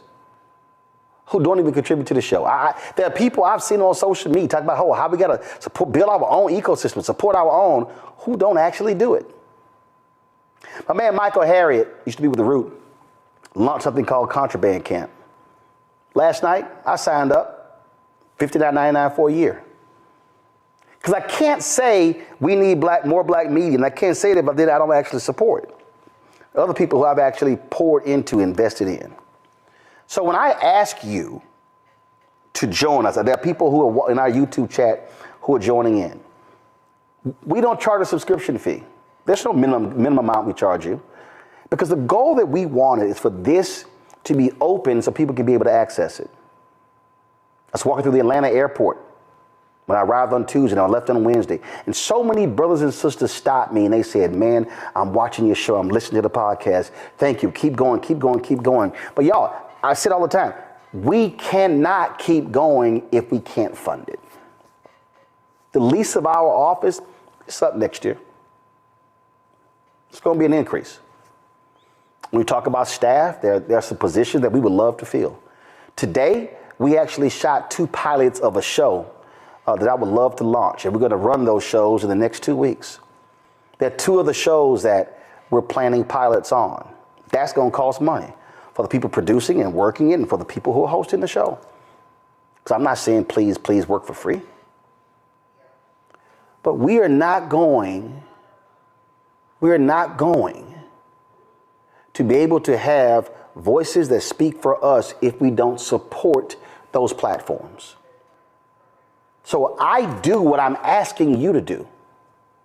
I literally support other black-owned media platforms because we need more of the voices than just me. I'm just one person. But I want to create Black Star Network to create more Black Stars.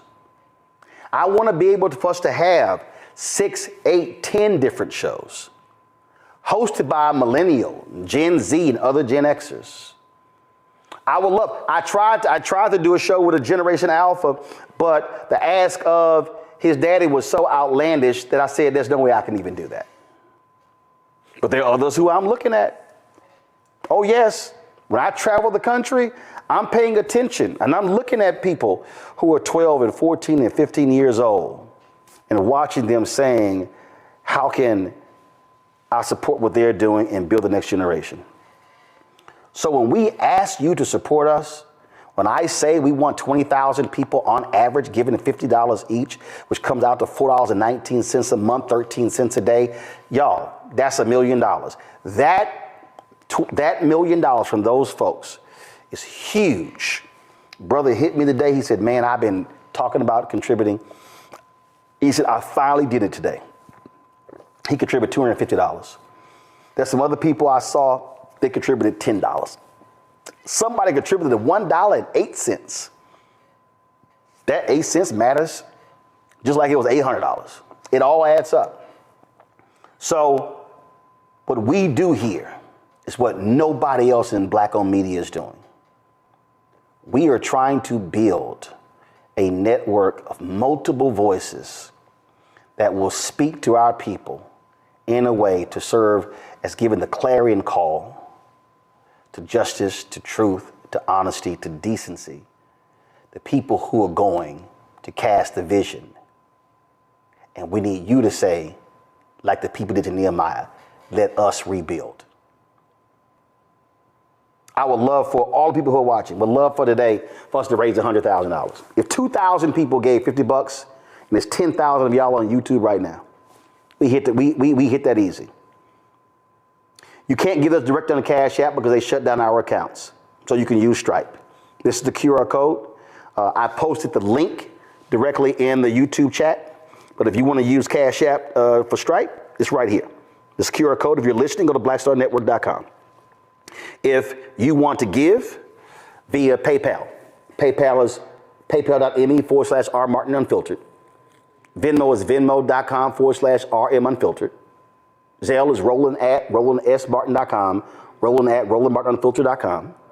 If you want to be old school, so your checking money order, P.O. Box 57196, Washington, D.C., 20037-0196.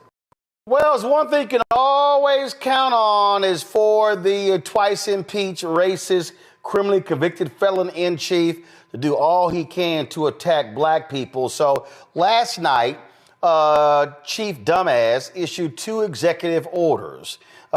This is the first executive order making the District of Columbia safe and beautiful. Now, remember, they've already screwed us when it came to Black Lives Matter Plaza. Okay, they've already screwed us. In fact, I mean, just so you understand, you know, in terms of what these folks have done. Is just, I mean, it's just an abomination what they've done. Actually, come back to me. I'm going to scroll in a second. What they've done is abomination.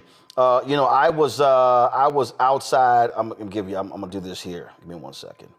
I'm going to, just so y'all know, this is what the latest is and how they've just completely chopped up and just messed up 16th Street, which actually leads to the White House. You know, Republicans forced the District of Columbia to spend, almost $1 million tearing up the streets because they did not like Black Lives Matter being on the street. It was a monument that was created. And so as a result, I shot these photos yesterday.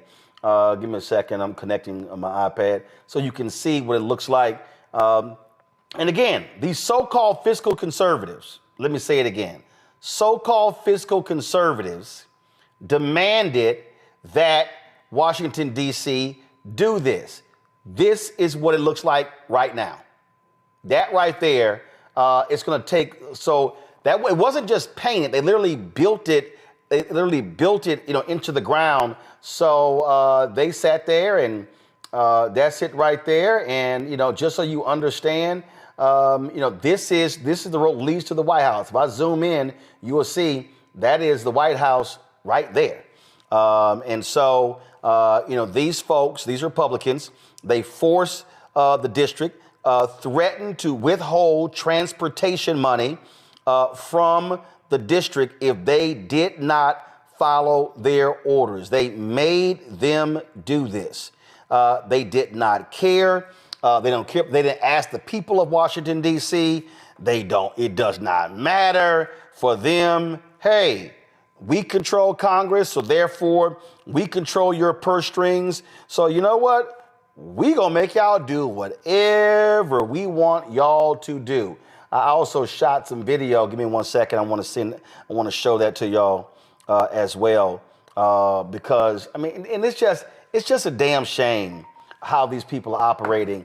And so they want to totally control Washington, D.C. They want to force the mayor of D.C., force the city council to be on bended knee to whatever they want. This is the video that I shot of them also working on the street, tearing it up. So that's what's going on here in the nation's capital. And so here's what Trump did, y'all. So you see right here, he says, let's see here, blah, blah, blah. He wants to talk about how it needs to be clean and well kept. So you see right here, fighting crime. What's going to happen right here? My administration shall work closely with local officials to share information, develop joint priorities, maximize resources to make the District of Columbia safe. And so he's listing all these departments, creating these task force as well. You see right here, task force shall coordinate to ensure effective federal participation in the following tasks: directing maximum enforcement of federal immigration law, redirecting available federal, state, and local law enforcement resources to apprehend and deport illegal aliens, monitor the District of Columbia's sanctuary city status and compliance, provide assistance to facilitate the prompt and complete accreditation of the DC Forensic Crime Laboratory. Also, in collaboration with his leadership and union, providing MPD with assistance to facilitate the recruitment, retention, and capabilities of its police officers. And it goes on and on and on. And so you see deploying a more robust federal law enforcement presence and coordinating with local law enforcement to facilitate the deployment of a more robust law enforcement. They just repeat shit they don't even read executive orders. They just repeat stuff. Okay. So you look at all the different parks or whatever. Then you see here, the Secretary of the Interior is going to make the District of Columbia beautiful. And so blah, blah, remove graffiti from commonly visited areas, blah, blah, blah, blah, blah, general provisions, blah, blah, blah, blah, blah, blah, blah, blah, blah, blah. Okay, so that's when it relates to DC. Then, of course, it also was about the Smithsonian. So here's what they did. They then called this Restoring Truth and Sanity to American History. That's what this is called, okay? Restoring Truth and Sanity to American History. So they sit here and they write that over the past decade, Americans have witnessed a concerted and widespread effort to rewrite our nation's history, replacing objective facts with a distorted narrative driven by ideology rather than truth. Oh, the revisionist movement seeks to undermine the remarkable achievements of the United States by casting its founding principles and historical milestones in a negative light. Under the historical revision, our nation's unparalleled legacy of advancing liberty, individual rights, and human happiness is reconstructed as inherently racist, sexist, oppressive, or otherwise irredeemably flawed. All Donald Trump.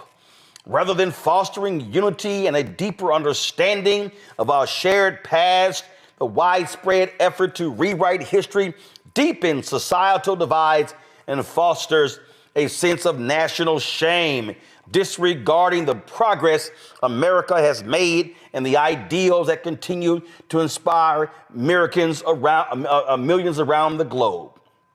So what does he do? So watch this here. So he talks about once widely respected as a symbol of American excellence and a global icon of cultural achievement, the Smithsonian Institution has in recent years come under the influence of a divisive, race-centered ideology. This shift has promoted narratives that portray American and Western values, white, as inherently harmful and oppressive. For example, the Smithsonian American Art Museum today features The Shape of Power, Stories of Race and American Sculpture, an exhibit representing that, quote, societies, including the United States, have used race to establish and maintain systems of power, privilege, and disenfranchisement. Not a lie told, not one. The exhibit further claims that sculpture has become a powerful tool in promoting scientific racism and promotes the view that race is not a biological reality, but a social construct, stating race is a human invention. But it is. And then here we go. The National Museum of African American History and Culture has proclaimed that, quote, hard work, individualism, and the nuclear family are aspects of white culture. So here we go with this nonsense. So what do? Say the Smithsonian, so he's going to put Vice President J.D. Vance over this whole deal. They want to change the structure of the Board of Regents. You see right here, it goes on and on and on, on and on and on. Restoring Independence Hall, blah, blah, blah, blah, blah. Oh, and here we go. Section 4, Restoring Truth in American History. The Secretary of the Interior shall, quote, determine whether since January 1st, 2020, public monuments, memorials, statues, markers, or similar properties within the Department of Interior's jurisdiction have been removed or changed to perpetuate a false reconstruction of American history, inappropriately minimize the value of certain historical events or figures, or include any other improper partisan ideology. And here's where it comes. Let's bring back the white power symbols. He wants him to take action to reinstate the pre-existing monuments, memorials, statues, markers, or similar properties as appropriate and consistent with blah, blah, blah, blah, blah. Y'all, all this is about is how do we bring back whiteness? How do we bring back white culture, white dominance? That's all this is, Michael. It's abundantly clear. Absolutely. And this is something we were warning people about before the election. But this goes back. So first of all, I read the fact sheet on this executive order that Donald Trump did on Thursday. This goes back to his first term in office when Donald Trump attacked the 1619 Project and said basically it was anti-American, said he didn't know anything about the year 1619. He said he knew about 1776. He created the 1776 Project, which created a ahistorical version of history. He also attacked critical race theory. And he was attacking critical race theory. He did an executive order in September 2020 that banned the use of critical race theory in training for federal employees. This was 6 months before Christopher Rufo started publicly his tweets, really attacking critical race theory. So, and then you see him talking about in the past 5 years, renaming monuments, things of that nature. He's talking about the racial reckoning that took place after the killing of George Floyd in this country that spread all across the country. And we've been talking about how there's going to be a white backlash to that whole Black Lives Matter movement. And this is what we're seeing right now. And he's talking about going after the funding, because part of this talks about prohibiting funding for exhibits or programs that degrade shared American values, divide Americans by race, or promote ideologies inconsistent with federal law. And he's talking about the Smithsonian Institute, their exhibits, et cetera, the African American Museum.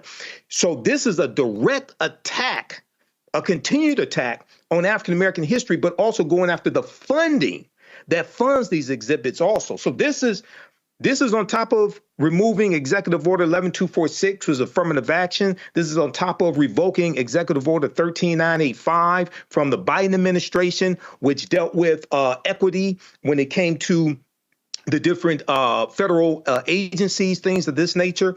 So this is devastating, but we're going to have to fight this as well.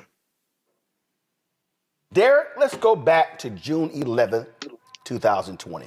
And if you go to my iPad, this is from NPR. Congress heads towards clash with Trump over removal of Confederate symbols. And so, here we go right here. Okay, the Republican-led Senate Armed Services Committee, let me get rid of this, adopted an amendment that will create a commission charged with renaming Army installations that bear Confederate names and removing their Confederate symbols. Okay? Now remember, the House had already voted to purge the Capitol of Confederate statues. And so here we go, we got more. And so the reality is, the Republicans did not want to do it. Okay? You see right here, Senate Majority Leader Mitch McConnell noted that the statues in the Capitol come from the 50 states. He argued they should decide which ones they send to Washington. Every state is allowed 2 statues. They can trade them out at any time. I think that's the appropriate way to deal with the statue issue. The states make that decision. Well, we already know racist states like Mississippi love their Confederate symbols. Okay, so look at this here. House Minority Leader Kevin McCarthy said on Thursday he isn't opposed to renaming military installations. Other Republicans said they too were open to moving ahead with a process at the federal level to remove the old Confederate names. Guess what? Trump was not happy. You see right here, the White House dug in this week on standing by the current names of a number of Army bases named for Confederate commanders, including Robert E. Lee, who commanded the Confederate Army, Braxton Bragg, and others. Trump wrote on Twitter on Wednesday that he considered the door closed to renaming military installations after Defense Secretary Mark Esper had appeared to open it, and Press Secretary Kayleigh McEnany reiterated that the administration believes the name should stay. Now, just in case I need to remind y'all of what this was like, listen to the racist language that was used, because I just want y'all to understand. And oh, by the way, she's now an anchor at Fox News. Listen.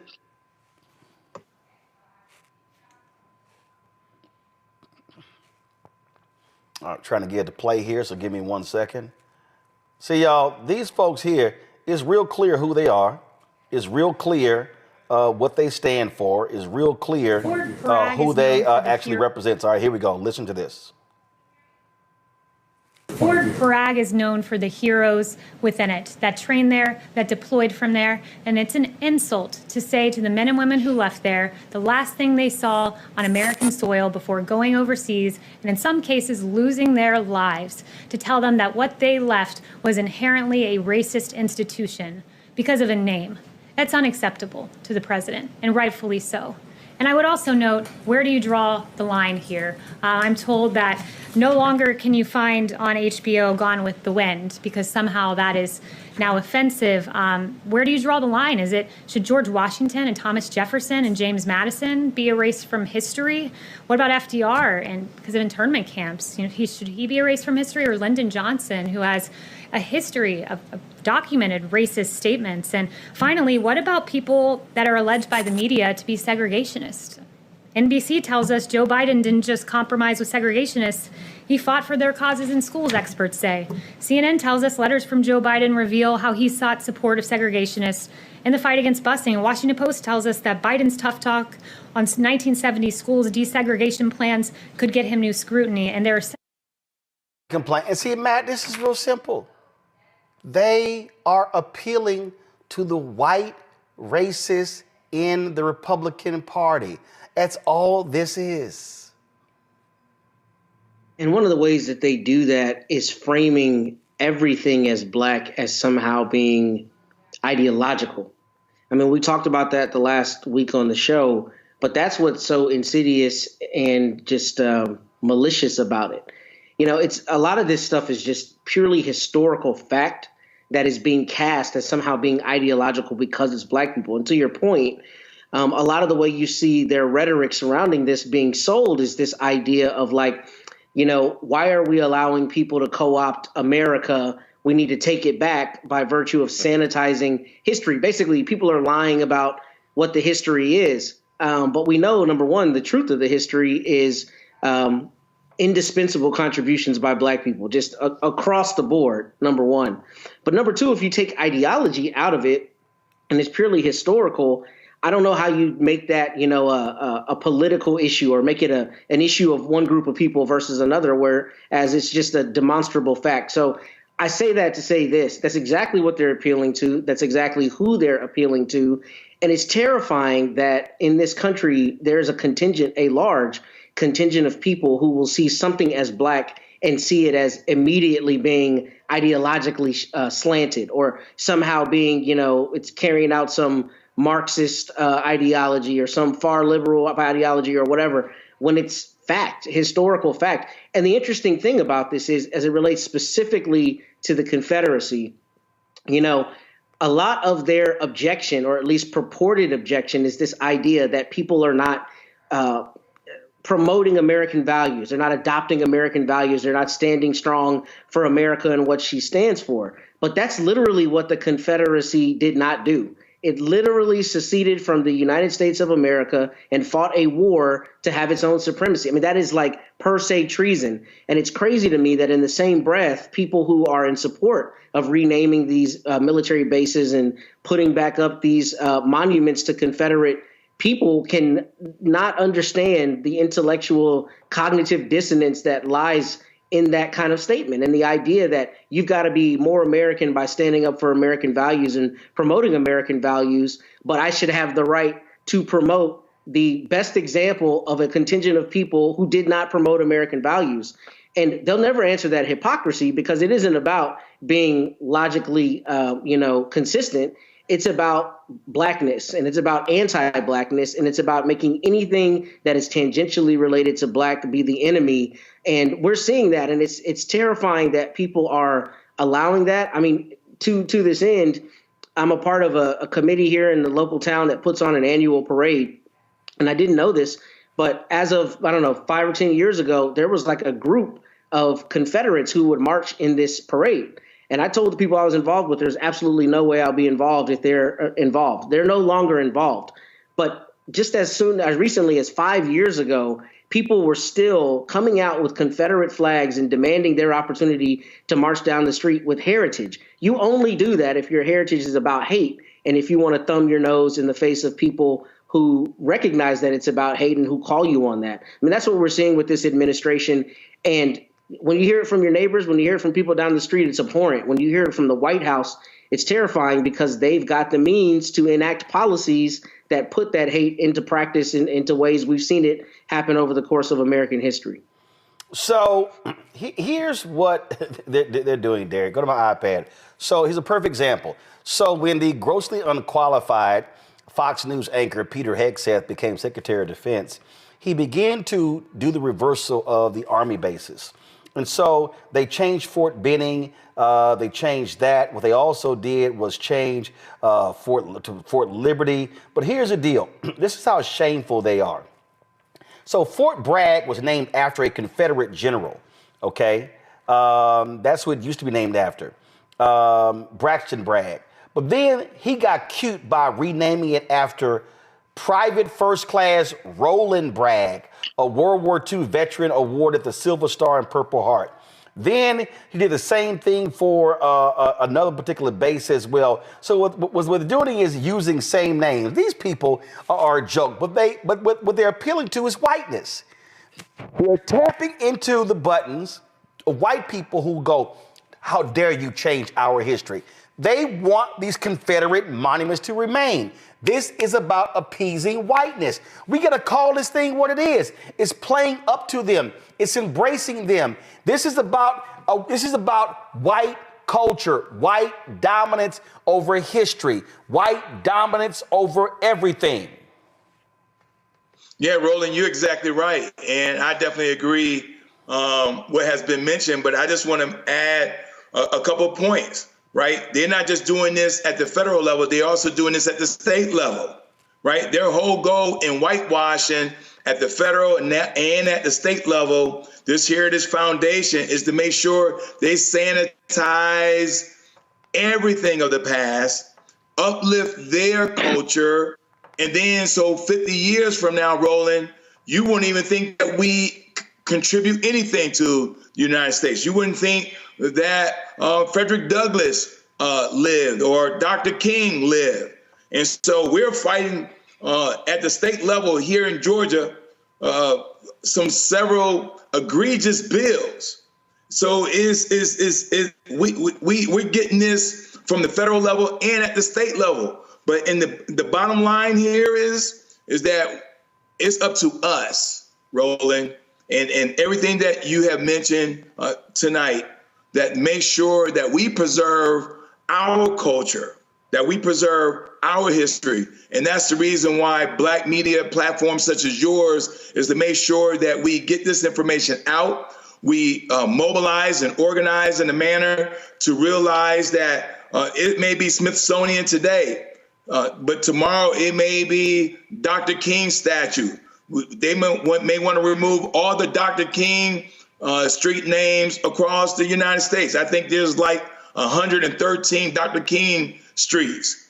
And so this fight, we have to have the endurance. We have to have the stamina to fight them at the federal level and at the state level. Hello, I'm Isaac Hayes III, founder and CEO of Fanbase. Listen to what I'm about to tell you.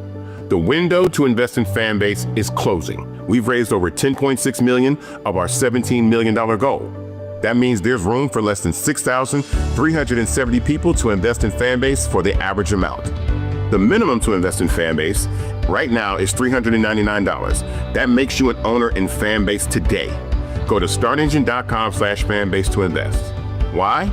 Because current social apps have taken advantage of users for far too long, with content suppression, shadow banning, harmful racist content, and no real tools for monetization and equity. Fanbase has over 1.4 million users and counting, allowing anyone to reach all their following and monetize their content from day one. Social media is the new TV, and whoever owns the apps that distribute that content have the opportunity to own potential billion-dollar companies. While big platforms with uncertain futures are failing to serve their users, Fanbase is stepping up to fill the gap. Don't wait until it's too late. Invest now, invest for yourself and your future. Go to startengine.com/fanbase and own the next generation of social media.